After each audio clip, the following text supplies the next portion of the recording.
అవును సీత. ఇంతలో శూర్పణఖ రామకుటీరం దగ్గరకు వచ్చింది. ఆహా, ఎంత అందంగా ఉన్నావు, నీవు నాకు నచ్చావు, మనం వివాహం చేసుకుందామా? నేను వివాహితుడిని, ఏక పత్నివ్రతుడిని, నేను పరస్త్రీని చూడను. అవునా? అలా రాముడు అనగానే లక్ష్మణుడి దగ్గరకు వచ్చింది. నీకు ఎవరు? నేను శూర్పణఖని. నీకు తక్షణమే ఇక్కడి నుండి వెళ్ళు. నేను ఎందుకు వెళ్ళాలి? నీవు మమ్మల్ని ఇబ్బంది పెడుతున్నావు, అందుకే తక్షణమే ఇక్కడి నుండి వెళ్ళు. నేను వెళ్ళను.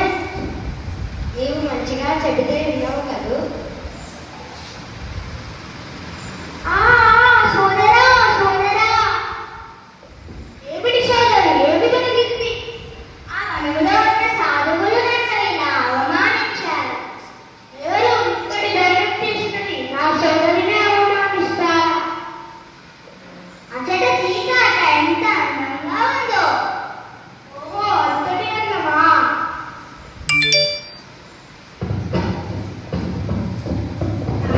చూడండి, ఆ బంగారు వర్ణపు లేడి పిల్ల ఎంత ముచ్చటగా ఉందో.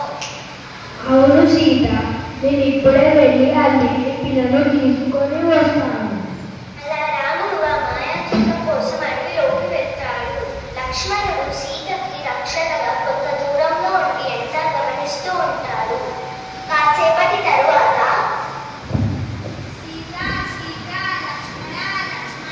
అంటూ ఆర్తనాదాలు వినిపిస్తూ ఉన్నాయి. అప్పుడు సీత, లక్ష్మణ, మీ ఆకృతులేగా ఆపదలో ఉన్నారు, నువ్వు చూడు. సరే తల్లి.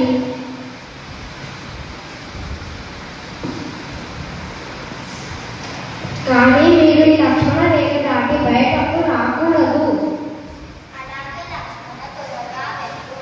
సరే తల్లి.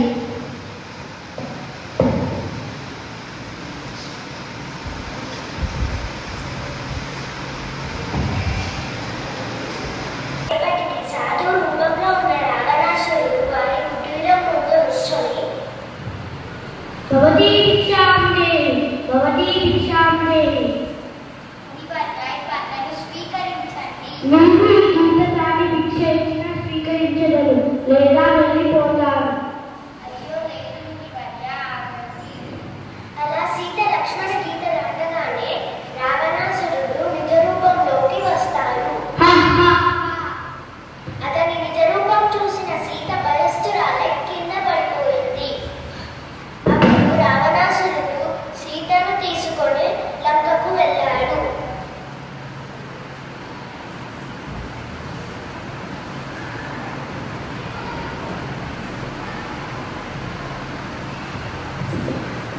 లక్ష్మణ, సీత జాడ గురించి ఏమైనా తెలిసిందా?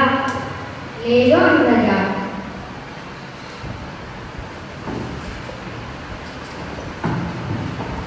ప్రణాములు రామ. తండ్రి రామ, మీరు దేనికో దిగులుగా కనిపిస్తున్నారు. అవును హనుమ, సీత జాడ తెలియటం లేదు. అయ్యో రామచంద్రుడు, ఎంతటి ఘోరం జరిగింది.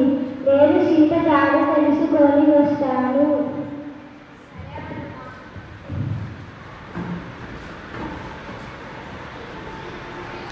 ప్రణాములు తల్లి, నేను హనుమంతుడును.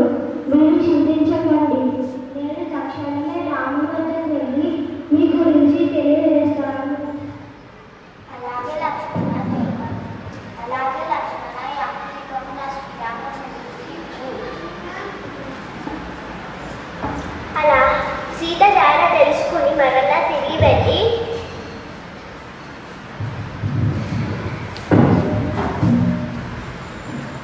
ఇది నా సీతాంకులికమే.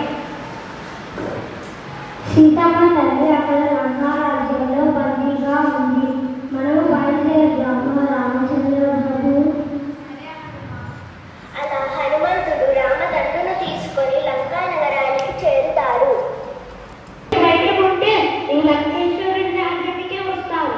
రండి, నీలో తేల్చుకుంటాము.